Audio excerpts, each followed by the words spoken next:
अपक्षय दोनों अनाच्छादन का रूप है, विभिन्न है। स्पष्ट करें। अनाच्छादन सभी बढ़ीजनित भू आकृतिक प्रक्रियाओं को एक सामान्य शब्दावली अनाच्छादन के अंतर्गत रखा जाता है। अनाच्छादन शब्द का अर्थ है निरावृत करना या आवरण हटाना।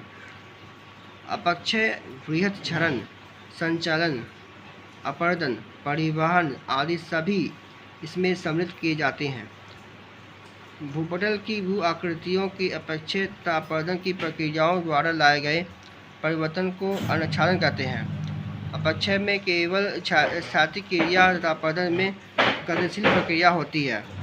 अपक्षय भौतिक, रासायनिक तथा आणविक प्रक्रियाओं के द्वारा होता है, जबकि अपर्दन बहते जल, पवन, हिमनद, सागर की लहरों या तथा भूगर्भ जल के द्वारा होता है।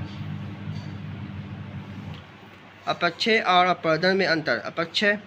अपक्षय के अंतर्गत वायुमंडलीय तत्वों के धरातल के पत्थरों पर की गई क्रिया सम्मिलित होती है, क्योंकि अपर्दन के अंतर्गत शैलों के मलबे की आवाप्ति एवं उनके परिवहन को सम्मिलित किया जाता है। दूसरा है अपक्षय के अंदर ही अनेक प्रक्रियाएं हैं जो पृथक या सामूहिक रूप से धरातल के पदार्थों को प्रभावित करती है।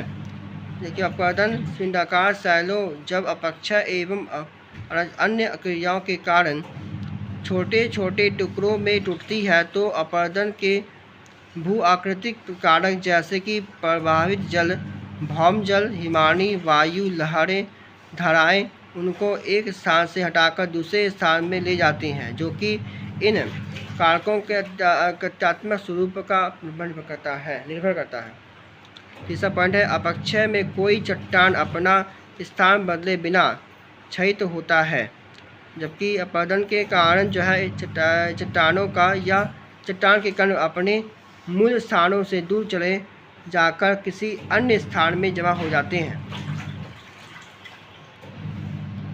चौथा है पॉइंट है अपक्षय अनिवार्य रूप से वायुमंडलीय कारकों जैसे वायु, तापमान आदि के कारण होता है, जबकि अपक्षय अपर्दन में वायु, तापमान आदि के प्रभाव के अलावा मानव क्रिया भी अपर्दन का कारण हो सकता है।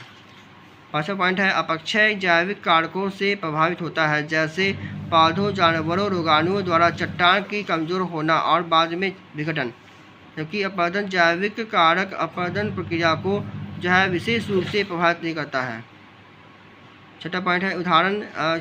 अपक्षय में का उदाहरण हो गया अम्ल वर्षा मूर्तियाँ और इमारतों को क्षयित कर देती है, वहीं ऑक्सीकरण से धातुओं को जंग लग जाता है, जबकि अपर्दन में हवा का उदाहरण है हवा पहाड़ के किनारे से चट्टान के छोटे छोटे टुकड़ों को दूर ले जाती है।